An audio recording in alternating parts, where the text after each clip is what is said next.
Um dos grandes destaques da nona Mostra Ecofalante de Cinema é o Panorama Internacional Contemporâneo, que traz produções de 16 países e é dividido em 7 temáticas socioambientais.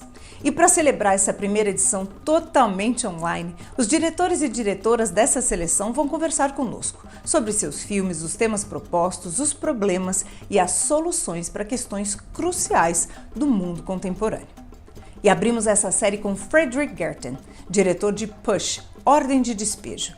Exibido e premiado nos mais importantes festivais de documentário do mundo, o filme nos alerta como a moradia vem sendo cada vez mais tratada como questão de mercadoria e não como de direito humano. E para começar, o diretor que conhece bem São Paulo, onde já rodou o longa Bike versus Carros, comenta como a questão da falta de planejamento urbanístico afeta também a capital paulista. Confira.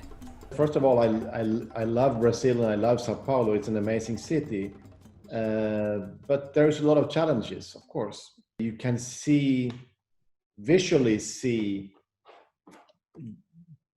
this kind of money floating in, because you can see all these high rises shooting up around that are not really quality housing. It's like very poor architecture, very speculative buildings shooting up.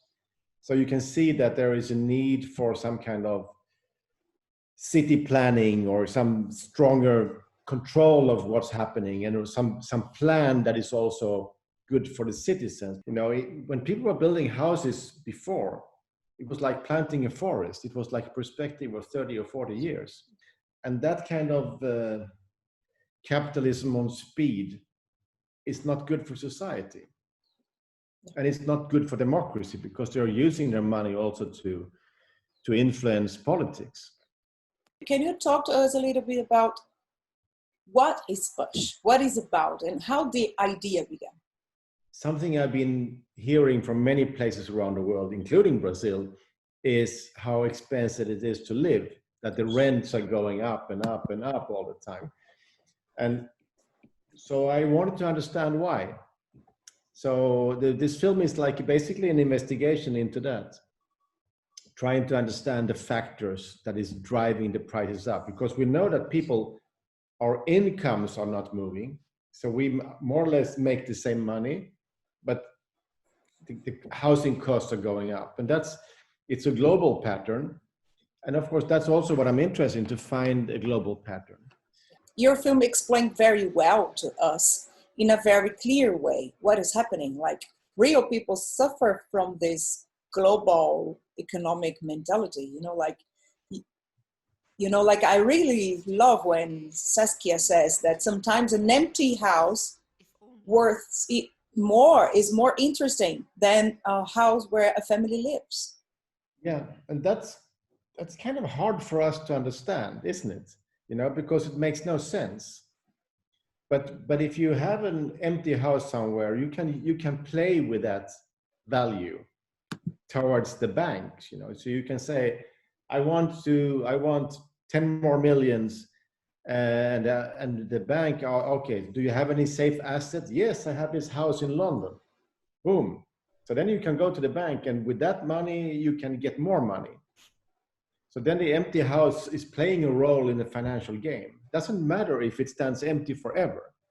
You can see it now, actually, in this pandemic time, where a lot of the whole planet is like standing still almost.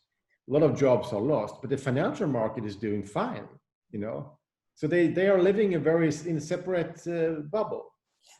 And they are not giving anything back to us, to the society.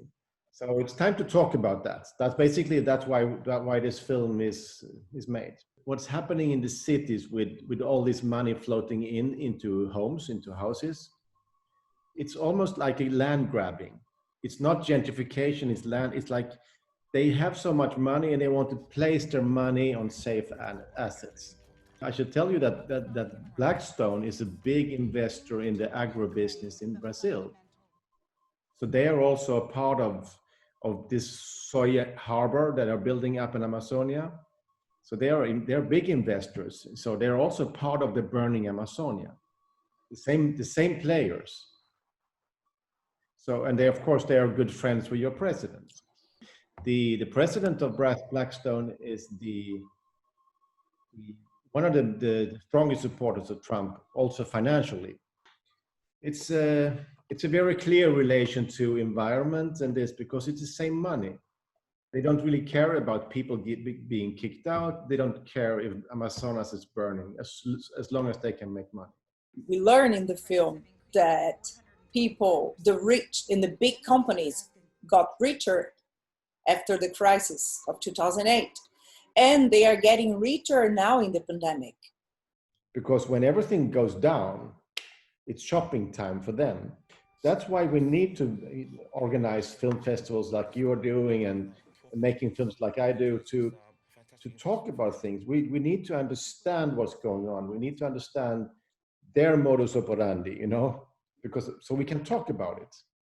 I would also say, for example, Roberto Saviano, who's in the film.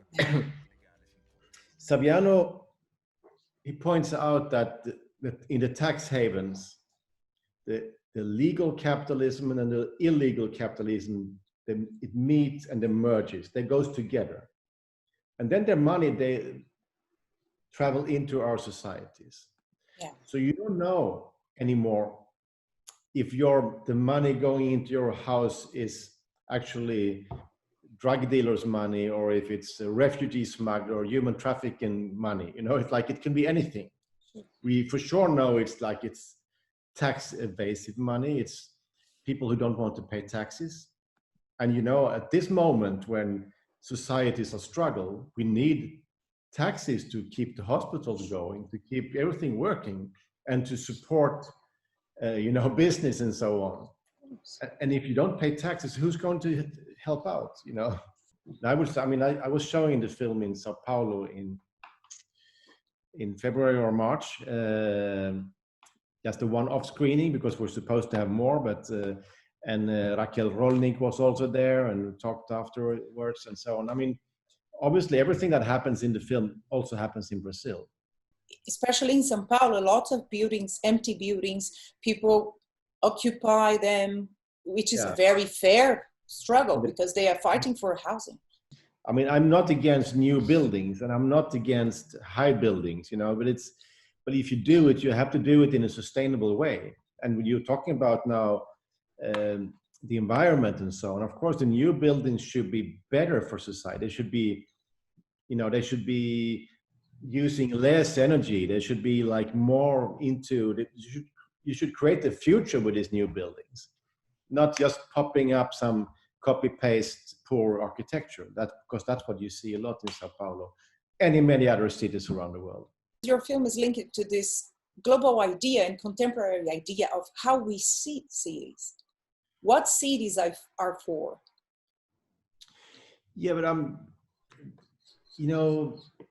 the cool thing with cities in history is that it's been a place where people come to work, but it's also a place where also poor people can build their own culture, build their own strength and identity. And then when these buildings are up, they just stand empty because it's just a business. That business is destroying cities. And I think we, all the citizens, have to look into that. And that's something you should do also, is like try to map who are the new actors in your town, who are the people investing in Sao Paulo, so to understand a little bit better how it works. There are big companies, like you said, and usually they're the entrepreneurs. And not only big companies, very much of those are so-called REITs. It's like a real estate investment trusts. So it's also in itself a financialized way of building. So it's like you're placing your money in some kind of fund, but that fund then has all these projects out there. The owners or the people behind these houses shooting up in your town, they don't know anything about it. They just invest some money in something, a financial product. So there is no connection.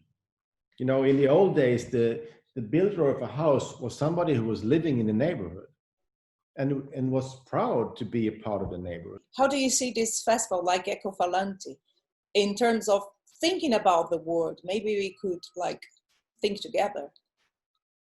I think festivals like Ecofalante are a really important part of a global resistance movement, because there are a lot of smart, engaged people around the world. In every city, in every country, there is a lot of people who don't want to, only listen to shit or only watching stupid things. People are actually interested, and people want people want change.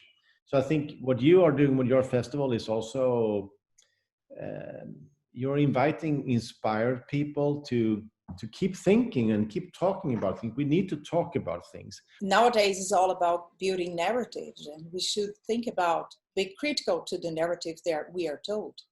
Yeah, exactly. So that's why your festival is so important. Thank you, Fredrik. Essa foi a primeira de muitas conversas que a gente ainda vai ter aqui na 9ª Mostra Ecofalante de Cinema. Não perca!